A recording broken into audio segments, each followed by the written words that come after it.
Hello and welcome to Smooth Fusion Sitefinity tutorial. In today's video, I'm going to show you how to use the out-of-the-box image module and images widgets.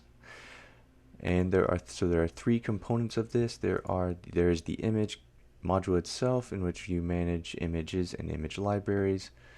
There is the page with the image gallery widget and the image widget.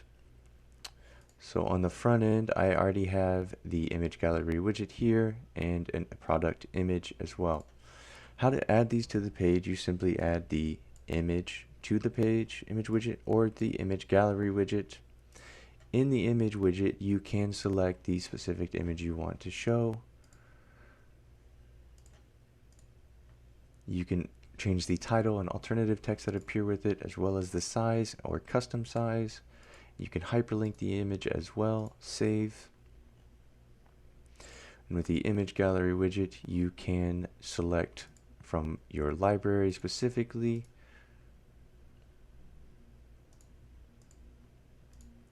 or you can specify a number of libraries.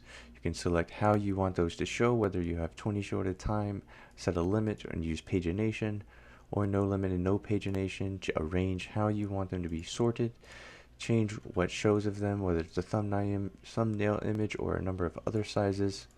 And then you can change the templates that you have created to show here, and then a single item settings. You assign that what happens when a user hits the single image, and you can also change the size of the image as it shows. Save.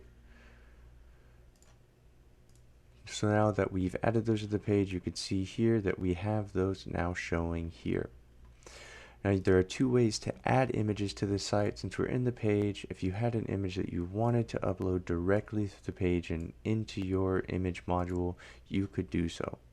Simply go to upload image whenever you are editing the widget, select your image, save it, and then it will appear in the image library that you have added it to.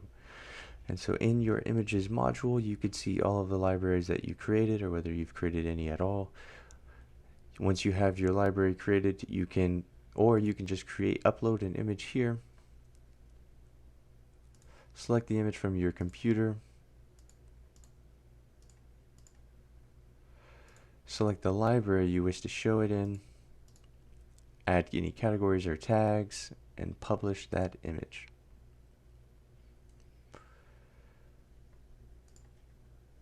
Now when you go into a folder, you can also create folders within that for further organization, or you can just place images directly into those folders. Once you've gone into your folder, you can see all of the images that are in there. You can have more options on images, whether you want to edit their properties, revision histories, or set permissions, or anything along those lines. But you can also manage a number of other details on the image within the image itself, and these are the same as if you were to upload it. So logo, you select your image, you can change the library, you can assign tags and categories, control the author and description details if you need to manifest those as meta descriptions or anything along those lines. You can republish it or delete it, as well as access the embed code for the widget and a direct link to that image file. And then once you do, you can also add a content block and add images through a content block if you need to use further HTML by simply using this insert image. Has the same widget designer as the other interface, and you can select the image that you've uploaded, upload that image, and insert the image. For more Sitefinity tips and tricks, follow our channel, and don't forget to follow us on Twitter.